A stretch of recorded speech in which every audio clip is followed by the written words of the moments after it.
Hi, I will be sharing some self-treatment techniques for Rick Evans tenosynovitis, the pain that comes in this tendon. Okay, there are two tendons here. You can see the anatomical snuff box, the groove here. Okay, so there is one tendon here, okay, and another tendon here. So these, sometimes get symptomatic, okay, and it usually pains when you make a fist or hold something tightly, when you lift weights, okay, when you are driving or texting, okay, any of the thumb movements or the wrist movements cause pain in this particular area. Okay, so I will be sharing some self-treatment techniques for it.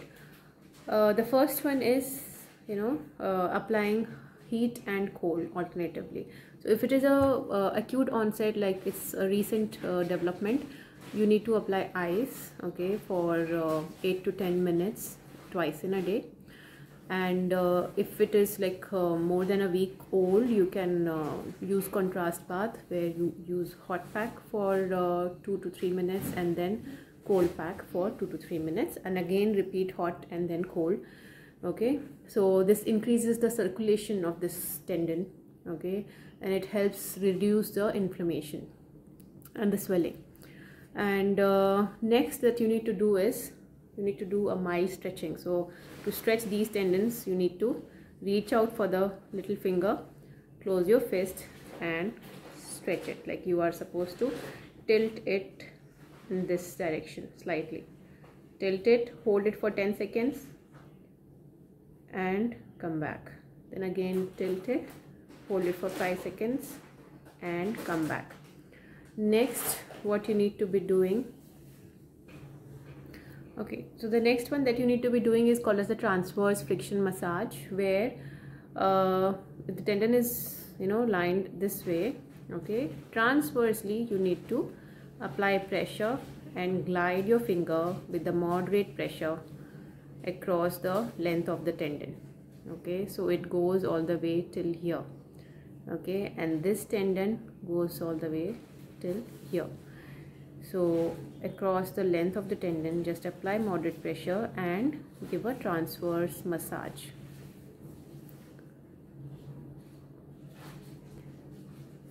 Okay, so this again releases all the adhesions that happens because of the inflammation. Prolonged inflammation causes some scarring and adhesions that again whenever you move leads to pain. So we have to release that. Okay, we have to release the tendon from the adjacent adhesions and make it free. Okay, then again just do a mild stretch to free them from the adhesions. Okay, next that you need to do is apply pressure and do the movements. So as you apply the pressure, do the movement that is usually painful. So the one that you reach towards your little finger and come away from the palm, these two movements you need to do as you apply pressure to the tendon here and as you apply pressure to the tendon here as well. So as you are applying the pressure, keep on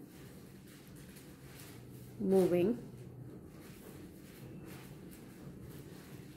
the thumb around 8 to 10 times each direction as you are applying the pressure on that particular tendon. Okay, next one will be to strengthen. Okay, we need to strengthen the tendon as well. Okay, strengthen the muscles.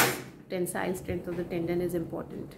Okay, so the first thing that we need to do is strengthen the wrist. All the structures around the wrist, these muscles need to be strong, okay, to provide a stable surface for the tendon to glide on. Okay, so this is one movement. Use weight around 500 grams because we don't really want to give too much stress to the healing tendon. Okay, this one is actually around 1 kg, the one that I'm using. Okay, so you have to be slow as you come back.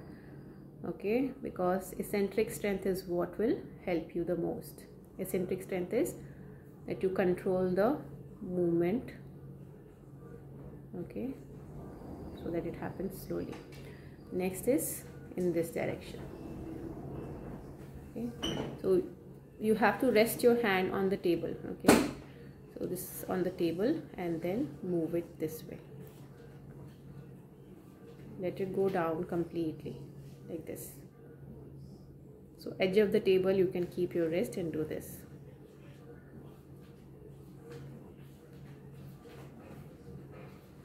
Okay, the next movement will be in this direction. So the table is here and you move it like this. So 10 times each direction. Okay, then is the wrist flexion. Same way, you wait, your forearm is on the table and move it upwards and go down slowly and go down slowly. Okay, the next one will be using a rubber band.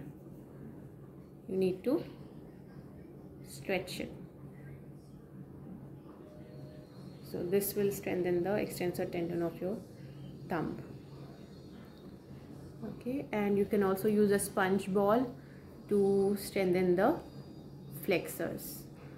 Okay, so 10 times all these movements that you can do twice in a day.